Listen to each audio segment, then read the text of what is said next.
স্বাধীনতা পাগলে মানুষটিকে নিয়ে আমাদের গর্বের শেষ নেই। শুধু তুমি নও কুসুমহীন, ধন্য হয়েছি আমি, আমরা আর আমার মতো এই গ্রামের অসংখ্য মানুষ। তাই আমার আমলে সেটা শুধু স্বাধীনতার জন্য মহান নন, তিনি মহান তার ব্যক্তিত্বে। থাক আসলাম ভাই, অনুষ্ঠানের শেষে আর নাইবা বক্তৃতা দিলে। সে কি, আমার আসার আগেই তোমরা অনুষ্ঠান শেষ করে ফেললে? সময় তো কারোর জন্য অপেক্ষা করে থাকে না আসলাম ভাই। কি বলেছে কুসুমহীন? সময় চলে যায় আর সেই সাথে বদলে দিয়ে যায় মানুষের জীবন ধারা। কখনো ফকির বনে যায় আমির, আবার কখনো আমির সব হারিয়ে বনে যায় ফকির। আজ হঠাৎ তুমি এসব কথা কেন বলছো ভাই? দিনের পর দিন মনটা আমার বড় বিদ্রোহী হয়ে উঠেছে কুসুমহীন।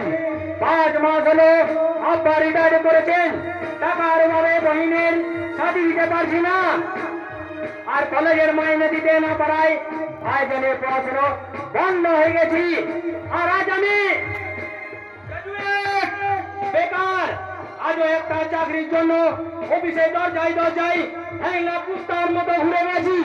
আজও তুমি চাকরি জোগাড় করতে পারলে না?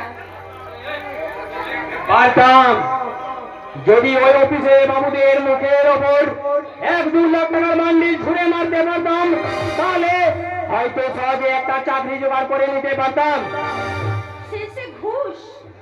ঘুষ, ঘুষ বলে আমি আর তুমি, কিন্তু ওসব ভদ্র বাবুরা কি বলে জানো?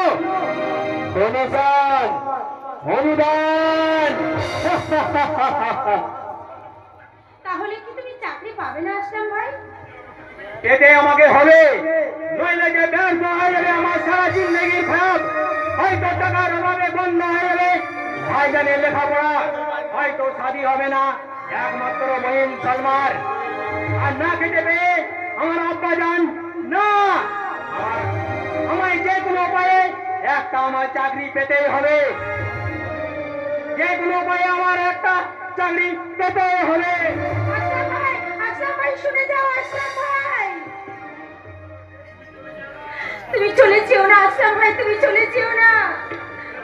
চলে আমি যাইনি কুসুম, তোমার শেষ কথা শোনার জন্য আবার আমি ফিরে এলাম।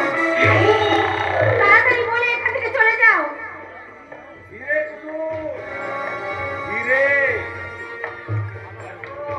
চড়ছ কেন?